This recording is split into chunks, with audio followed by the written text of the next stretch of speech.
dan saudara yang dikasihi oleh Tuhan, jumpa lagi dengan renungan firman yang saya sampaikan hari ini. Saya sengaja ambil di dalam judul yang mengatakan kebenaran yang memerdekakan. Nah, sebelum kita melanjutkan mendengarkan apa yang kita akan uraikan di sini, saya berharap kita mohon petunjuk Tuhan, mohon kekuatan dan penyertaan Tuhan supaya baik saya maupun saudara yang mendengar itu dibukakan oleh Tuhan dan diberikan kekuatan untuk kita hidup di dalamnya sehingga kita boleh mengalami firman itu hidup dalam kita. Mari kita berdoa.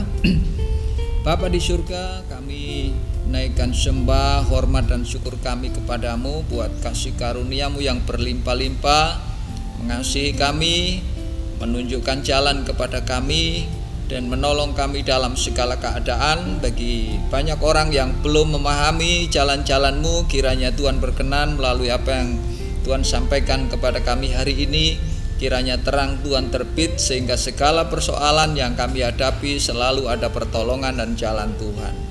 Urapi setiap kami, baik hamba-Mu yang bicara maupun yang mendengar, sehingga semua boleh menjadi penggenapan dari firman Tuhan sehingga nama-Mu ditinggikan di tengah-tengah kami. Makasih Bapa di surga, dalam nama Tuhan Yesus kami naikkan syukur doa kami. Haleluya, amin. Bapak Ibu dan saudara yang dikasihi oleh Tuhan, kebenaran yang memerdekakan ini memang perlu dipahami karena banyak orang sampai hari ini merasa benar tapi ribut dan tidak ada ketenangan satu dengan yang lain, dan itu menunjukkan bahwa kebenaran itu belum standar dan itu kebenaran yang tidak tepat. Itu sebabnya betapa pentingnya kita menyimak baik-baik apa yang saya sampaikan hari ini, dan tentunya dengan penuh kerendahan hati di hadapan Tuhan. Semua hal-hal yang kita bangga-banggakan kita waktunya taruh supaya kita boleh menghadap firman ini benar-benar kita boleh ada kerendahan hati, ada ketergantungan penuh kepada Tuhan sehingga Tuhan bisa menolong setiap kita. Ayat yang mendasari dari tema ini saya ambil dalam Yohanes pasal 8 ayat yang ke-32. Demikian kebenaran firman Tuhan. Kamu akan mengetahui kebenaran dan kebenaran itu akan memerdekakan kamu. Ayat itu sebenarnya diawali sebelum ayat 32. Ayat ke-31 itu Tuhan Yesus mengatakan kepada orang-orang Yahudi yang percaya kepada Yesus. Ya, kenapa kepada Yahudi yang percaya? Karena ada orang-orang Yahudi yang tidak percaya. Nah, Tuhan Yesus bicara kepada orang-orang Yahudi yang percaya kepadanya itu demikian. Jikalau kamu tetap dalam firman-Ku, kamu benar-benar adalah murid-Ku. Jadi rupanya, baru ayat 32 itu dikatakan, dan kamu akan mengetahui kebenaran, dan kebenaran itu akan memerdekakan kamu. Jadi memang rupanya harus diawali menjadi orang yang percaya kepada firman. Karena memang sampai hari ini ya, justru yang membuat orang merasa seenaknya memperbudak orang lain, menyiksa, menghukum dan pokoknya berbuat jahat karena merasa benar. Nah, ini sebenarnya kebenaran yang kebenaran yang merupakan kebencian di hadapan Tuhan. Karena apa? Membuat manusia diperbudak oleh berbagai kejahatan. Nah, luar biasanya Tuhan itu memberi sebuah jalan yang memang tidak bisa dilewati oleh sembarang orang. Hanya orang-orang yang memang mau percaya. Itu sebabnya satu poin ya, atau poin pertama yang saya catat di sini adalah untuk mengalami kebenaran yang memerdekakan itu harus menerima firman itu dengan iman, percaya kalau firman ini benar. Ya, percaya kalau yang dikatakan Tuhan itu benar, dan nanti akan ditunjang kepada yang lain. Ya, percaya dulu, percaya dengan segenap hati kalau firman atau Yesus yang adalah firman ini kita harus percaya. Itu pintu awal. Nah, ini pernah diungkapkan oleh Tuhan kepada Abraham pada waktu Abraham sedang bergumul, sedang berpikir tentang keturunan. Abraham waktu itu diberkati dengan kaya raya, banyak kekayaannya, dan satu persoalan yang serius, Abraham tidak punya keturunan. Kemudian dari sanalah Tuhan menyatakan dirinya yang akan menjadi sebuah acuan kepada semua orang beriman itu, yang tercatat di dalam Roma pasal 3, dan itu ada kaitannya dengan kisah yang ada di Kejadian pasal 5 ayat 6. Kita baca dulu di Roma pasal 4 ayat yang 3 itu dikatakan demikian. Ini poin pertama yang menjadi satu langkah untuk menerima kebenaran yang memerdekakan. Roma 4 ayat 3, sebab apakah dikatakan nas kitab suci, lalu percayalah Allah, percayalah Abraham kepada Tuhan, dan Tuhan memperhitungkan hal itu kepadanya sebagai kebenaran. Kita lihat di dalam Kejadian 15 ayat 5 sampai 6 ya. Lalu Tuhan membawa Abraham keluar serta berfirman, coba lihat ke langit, hitunglah bintang-bintang, jika engkau dapat menghitungnya. Maka firman-Nya kepadanya, demikianlah banyaknya nanti keturunanmu. Ayat 6. Lalu percayalah Abraham kepada Tuhan, maka Tuhan memperhitungkan hal itu kepadanya sebagai kebenaran. Ini langkah awal untuk manusia keluar dari kebenaran diri sendiri yang merusak. Saudara coba bayangkan, kalau sama-sama merasa benar, saya percaya kalau sama-sama merasa benar terus kemudian bertengkar, argumen, hancur-hancuran, terus yang untung itu siapa? Dan ini sering terjadi di dalam kehidupan banyak orang. Susah mencari kenapa ini demikian, karena sama-sama merasa benar, dan akhirnya terjadi pertengkaran yang begitu hebat, bahkan tidak sedikit bisa saling membunuh satu dengan yang lain karena merasa benar. Inilah yang Alkitab katakan kebenaran manusia seperti kain kotor, jadi tidak kena di hadapan Tuhan. Nah, itu sebabnya betapa pentingnya kita mulai menyadari kalau itu tidak bisa dipakai dan itu tidak bisa dijadikan sebuah kebenaran di hadapan Tuhan. Satu-satunya kita harus kembali mencari solusi. Bagaimana ini? Harus percaya kepada firman Tuhan. Kalau Tuhan katakan Tuhan mengasihi saudara, kita harus terima. Kalau Tuhan katakan karena begitu besar kasih Allah akan dunia ini, sehingga Ia mengaruniakan anaknya yang tunggal, bagi setiap orang yang percaya kepadanya tidak akan binasa tapi beroleh hidup yang kekal. Percayalah. Ya. Kalau Tuhan katakan tidak ada jalan keselamatan di luar Yesus, hanya di dalam Yesus. Ini sekali lagi saya berulang-ulang bicara, bukan bicara sekedar peraturan keagamaan, tapi bicara tentang bagaimana manusia bisa keluar dari kebenaran diri sendiri yang membinasakan dan menghancurkan itu, dan masuk kepada kebenaran karena iman. Dibenarkan oleh Tuhan. Kenapa? Karena dosa kita nggak bisa ada solusi. Satu-satunya Allah bebaskan kita, Allah ampuni kita dengan mengacu kepada anak domba Allah telah tersembelih, telah dikorbankan di atas kayu salib itu. Itulah menjadi pengampunan dosa kita.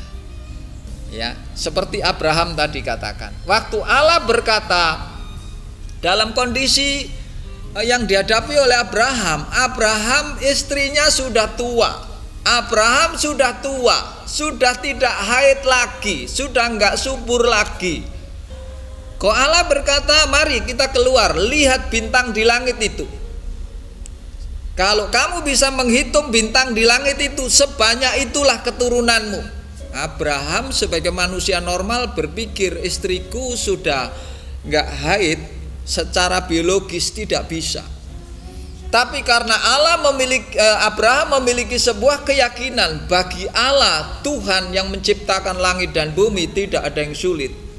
Sekalipun istrinya sudah mati haid, Abraham percaya kepada Tuhan. Kalau Tuhan katakan, istrimu akan melahirkan sebuah keturunan yang banyaknya seperti bintang di langit.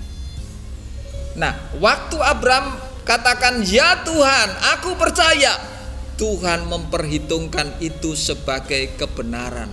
Dan Tuhan mengatakan kepada Abraham, benar Abraham, berarti kamu percaya kepada apa yang aku katakan. Nah, ini dasar Bapak Ibu dan Saudara sekalian, dasar daripada kehidupan orang yang akan mengalami kebenaran di hadapan Tuhan. Karena kalau memang tidak percaya kepada firman, tidak ada jalan. Hanya firmanlah yang akan menuntun manusia bisa mengalami kebenaran di hadapan Tuhan. Artinya dibenarkan di hadapan Tuhan. Sudah semua kesalahan dosanya sudah dimaklumkan. Tapi itu bukan tanpa dasar. Dasarnya adalah pengorbanan Yesus di atas kayu salib. Kalau dalam Perjanjian Lama, dasarnya memang Allah mengasihi bangsa Israel, Allah mengasihi Abraham.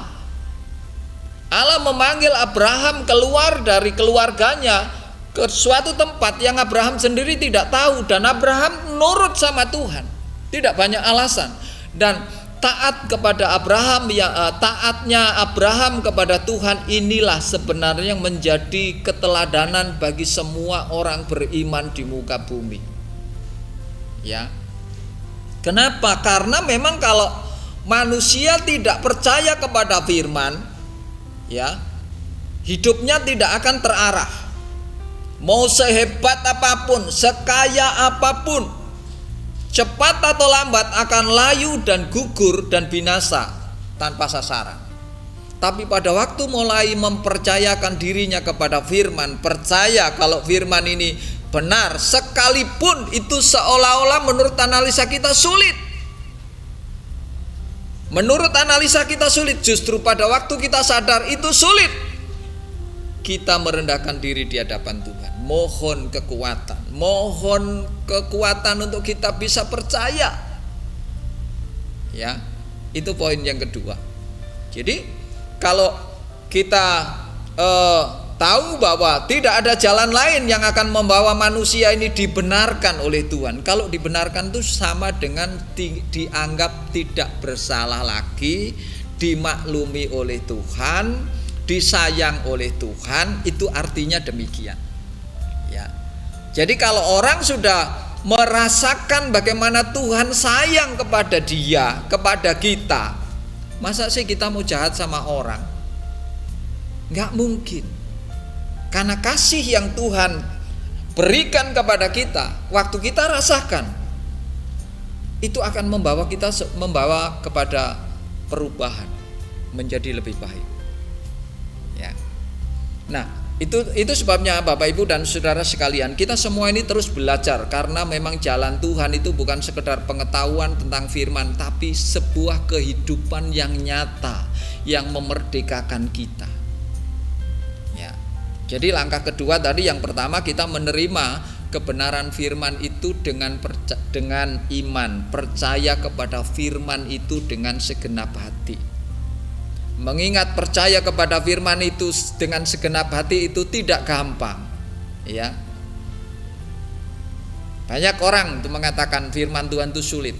Memang secara analisa manusia seperti itu, tapi kalau Tuhan berkata firman ini untuk siapa? Untuk malaikat atau untuk manusia?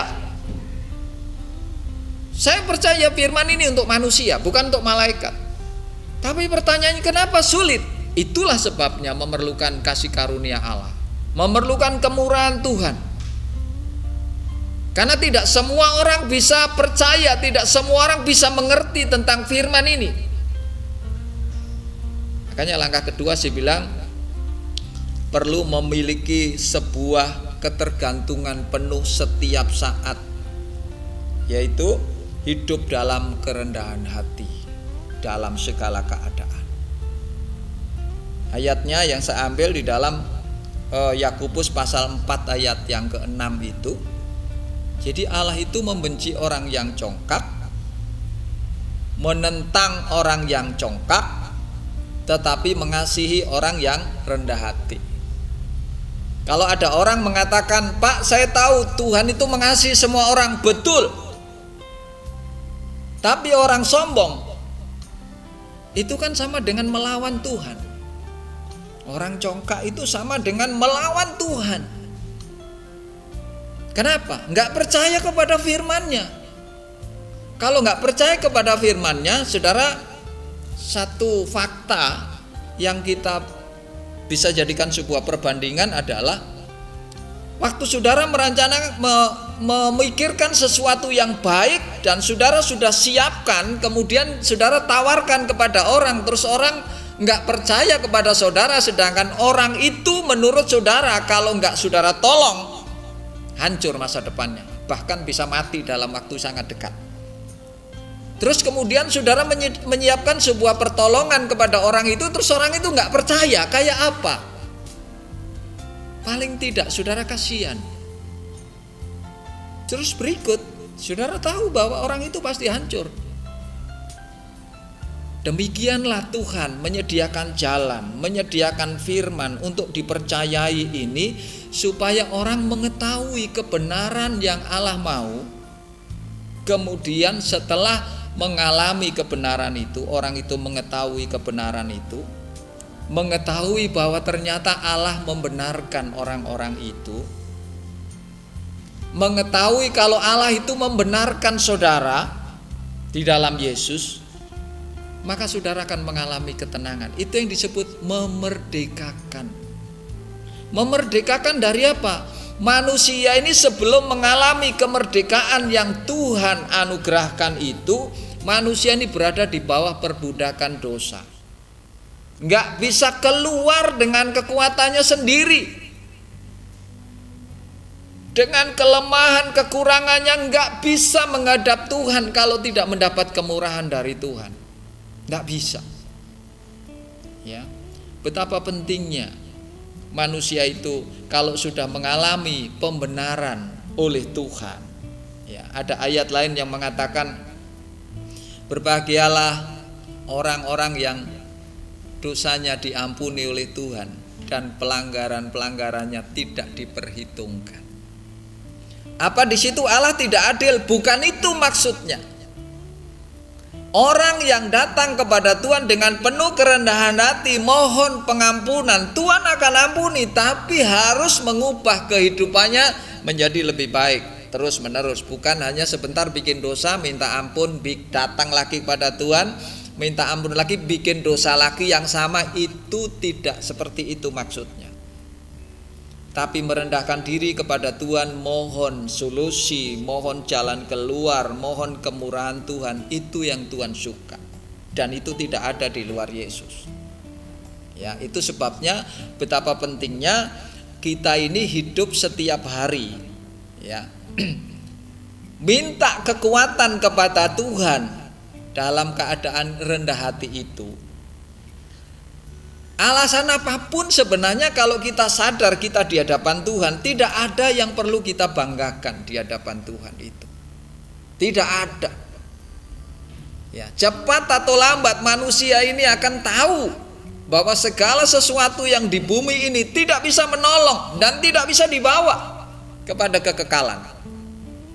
Nah, itu sebabnya pada waktu kita dalam keadaan di bawah, ada tekanan-tekanan berat dari banyak orang menyalahkan segala macam. Kalau kita tidak punya pegangan merendahkan diri di hadapan Tuhan, maka tidak ada solusi. Betapa pentingnya Bapak Ibu dan saudara sekalian, kita ini mengalami kemerdekaan itu.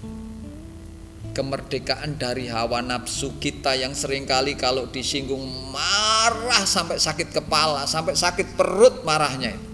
Kalau ngomel itu sampai nggak karu-karuan, barang bisa hancur ke sana kemari karena marah. Itu karena diperbudak oleh hawa nafsu.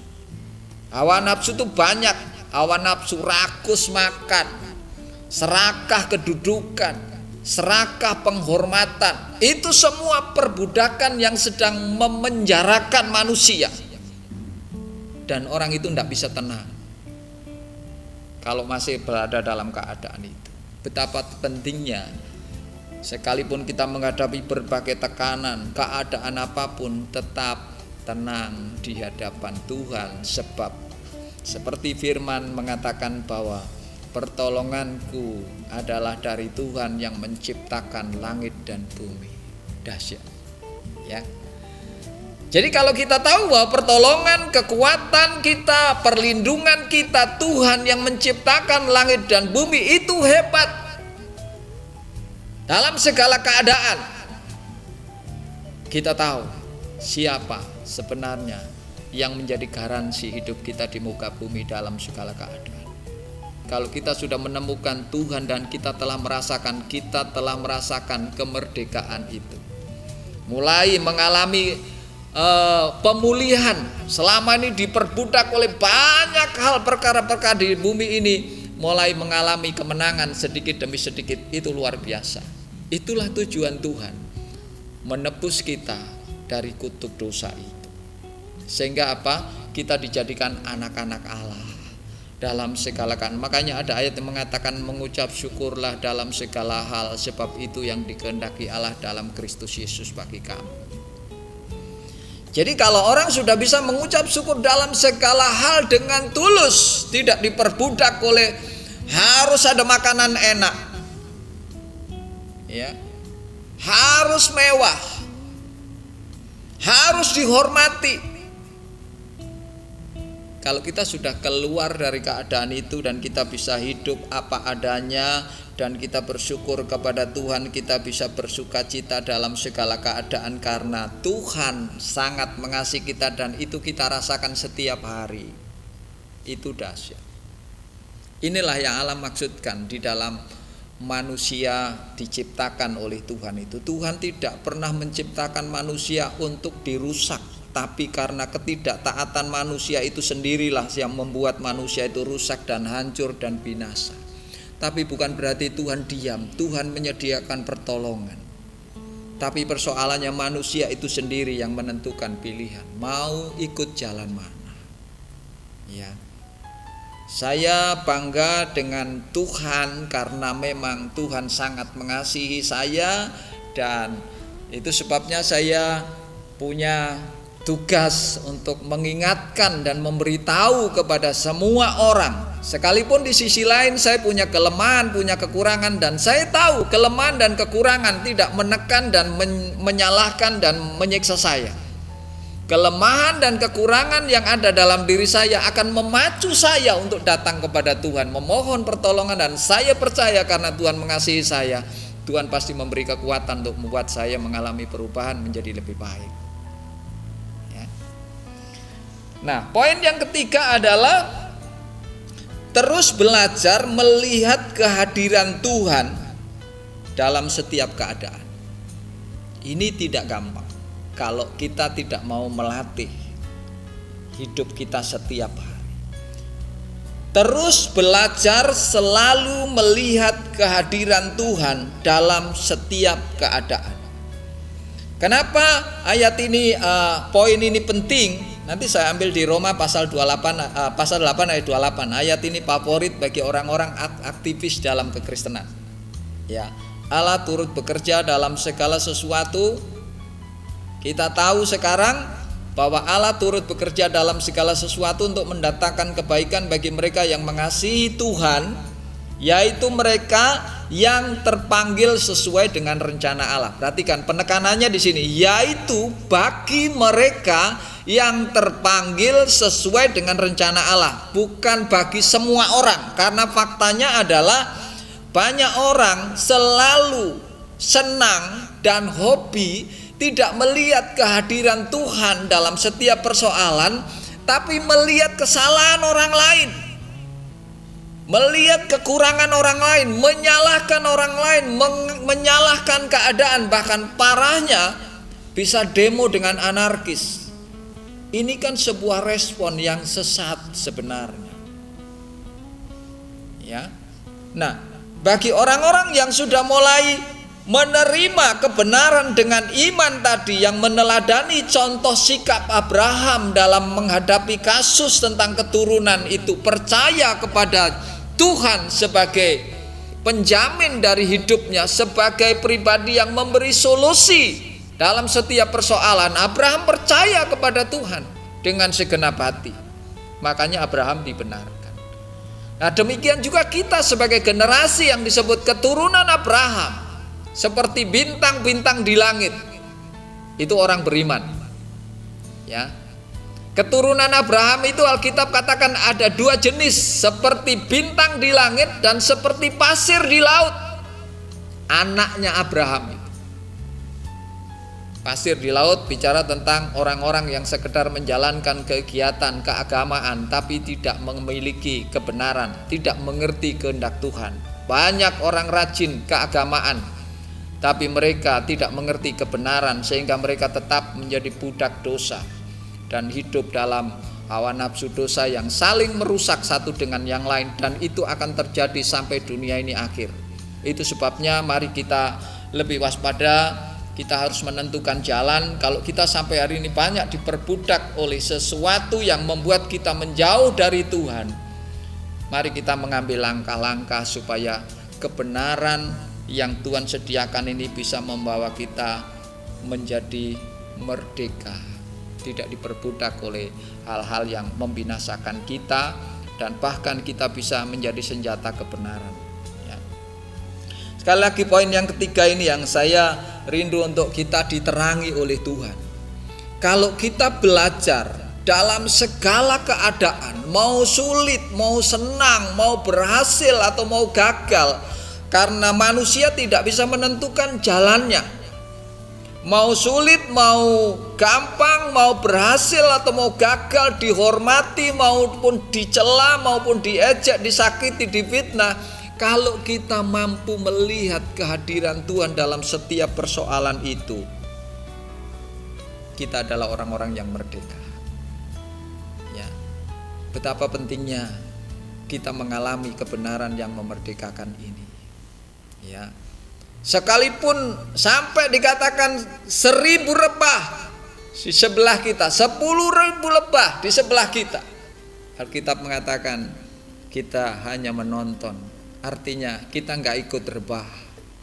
Sekalipun wabah ini menimpa bumi dan menggoncang seluruh sendi-sendi kehidupan berbangsa dan bernegara, dan bumi ini digoncang oleh berbagai musibah, tapi orang-orang yang telah mengenal kebenaran, dia akan tetap merdeka. Dia tidak terganggu dan dia tetap tertuju. Tuhanlah penolongku, Tuhanlah perisaiku, Tuhanlah pembelaku, Tuhanlah perlindunganku, Tuhanlah Bapakku yang kekal itu. Saya berharap kiranya apa yang saya sampaikan ini boleh memberkati saudara dan membuat saudara menjadi orang-orang yang merdeka, tidak diperbudak oleh berbagai perkara yang membinasakan. Apabila ada hal-hal yang masih mengikat dan memperbudak saudara, hubungi hamba-hamba Tuhan yang bisa memberi solusi, karena firman Tuhan yang hidup itulah jawaban yang akan bisa memberi solusi bagi semua orang yang mengalami masalah. Saya rasa itu yang dapat saya sampaikan. Kiranya Tuhan memberkati, dan saya ajak kita kembali untuk mengakhiri dalam doa.